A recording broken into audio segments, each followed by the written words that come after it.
الحمد لله رب العالمين والعاقبة للمتقين الصلاة والسلام على سيد المرسلين أما بعد فأعوذ بالله من الشيطان الرجيم بسم الله الرحمن الرحيم الصلاة والسلام عليك يا رسول الله الصلاة والسلام عليك يا حبيب الله الصلاة والسلام عليك يا نبي الله وعلى آلك وصحبك يا نور من نور الله الحمدللہ ہم نے رمضان المبارک کے 5 پارٹ جو ہیں الحمدللہ وہ پیش کر دیے ہیں. آج ہم پارٹ نمبر 6 جو ہے وہ پیش کریں گے.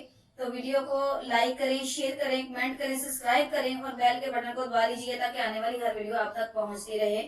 تو آئیے پارٹ نمبر 6 کا آغاز کرتے ہیں. در مشہور میں حضرت عائشہ صدیقہ رضی اللہ تعالی عنہما سے یہ نقل کیا ہے جب رمضان آتا تھا تو نبی کریم صلی اللہ علیہ وسلم کا رنگ بدل جاتا تھا اور نماز میں اضافہ ہو جاتا تھا اور دعا میں بہت عاجزی فرماتے تھے اور خوف غالب ہو جاتا تھا. دوسری روایت میں فرماتی ہیں کہ رمضان کے ختم ہونے تک بستر پر تشریف نہ لاتے تھے. ایک روایت میں ہے کہ حق تعالی شانہ رمضان میں عرش کے اٹھانے والے فرشتوں کو حکم فرما دیتے کہ اپنی اپنی عبادت چھوڑ دو اور روزے داروں کی دعا پر آمین کہا کرو. بہت سی روایات سے رمضان کی دعا کا خصوصیات سے قبول ہونا معلوم ہوتا ہے اور یہ بے ترد بات ہے کہ جب اللہ کا وعدہ ہے اور سچے رسول کا نقل کیا ہوا ہے تو اس کے پورا ہونے میں کچھ تردد نہیں ہے. لیکن اس کے بعد بھی بعض لوگ کسی غرض کے لیے دعا کرتے ہیں مگر وہ کام نہیں ہوتا. تو اس سے یہ نہیں سمجھ لینا چاہیے کہ وہ دعا قبول نہیں ہوئی بلکہ وہ دعا قبول ہونے کے معنی سمجھ لینا چاہیے. نبی کریم صلی اللہ علیہ وسلم کا ارشاد ہے کہ جب مسلمان دعا کرتا ہے بشر قطع رحمی یا کسی گناہ کی دعا نہ کرے تو حق تعالی شانہ کے یہاں سے 3 چیزوں میں سے ایک چیز ضرور ملتی ہے یا خود ہی چیز ملتی ہے جس کی دعا یا اس کے بدلے میں کوئی برائی مصیبت اس سے ہٹا دی جاتی ہے. آخرت میں اسی قدرت ثواب اس کے حصہ میں لگا دیا جاتا ہے. ایک حدیث میں آیا ہے کہ قیامت کے دن اللہ تعالی شانہ بندہ کو بلا کر ارشاد فرمائیں گے کہ اے میرے بندے میں نے تجھے دعا کرنے کا حکم لیا تھا اور اس کے قبول کرنے کا وعدہ کیا تھا تو تو نے مجھے دعا مانگی تھی. وہ عرض کرے گا کہ مانگی تھی. اس پر ارشاد ہوگا کہ تو نے کوئی دعا ایسی نہیں کی جس کو میں نے قبول نہ کیا ہو. تو نے فلاں دعا مانگی تھی کہ فلاں تکلیف ہٹا دی جائے میں نے اس کو پورا کر دیا اور فلاں غم کے دفع ہونے کے لیے دعا کی تھی مگر اس کا اثر کچھ تجھے معلوم نہیں ہوا میں نے اس کے بدلے میں فلاں اجر و ثواب تیرے لیے متعین کیا. حضور ارشاد فرماتے ہیں کہ اس کو ہر دعا یاد کرائی جائے گی اور اس کا دنیا میں پورا ہونا یا آخرت میں اس کو عوض بتلایا جائے. اس اجر و ثواب کی کثرت کو دیکھ کر بندہ اس کی تمنا کرے گا کہ کاش دنیا میں اس کو کی کوئی بھی دعا نہ ہوتی، پوری نہ ہوتی. یہاں اس کا درجہ ملتا. غرض دعا نہایت ہی اہم چیز ہے. اس کی طرف سے غفلت بڑے سخت نقصان اور خسارے کی بات ہے اور ظاہر میں اگر قبول کا اثار نہ دیکھے تو بدل دل نہ ہونا چاہیے.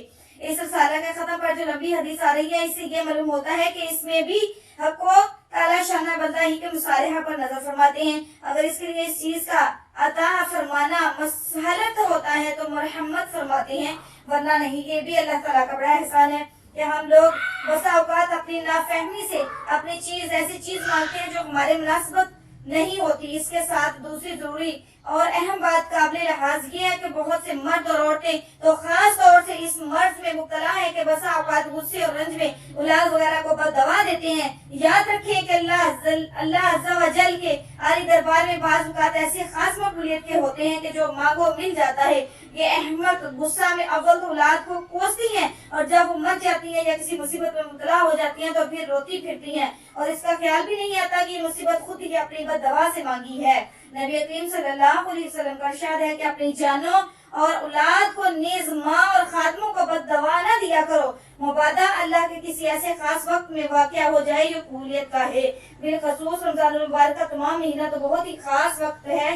اس میں تمام سے بچنے کی کوشش کریں. اشد ضروری ہے. حضرت عمر رضی اللہ تعالی عنہ حضور اکرم صلی اللہ علیہ وسلم سے نقل کرتے ہیں کہ رمضان المبارک میں اللہ کو یاد کرنے والا شخص بخشایا ہے اور اللہ سے مانگنے والا نامراد نہیں ہوتا.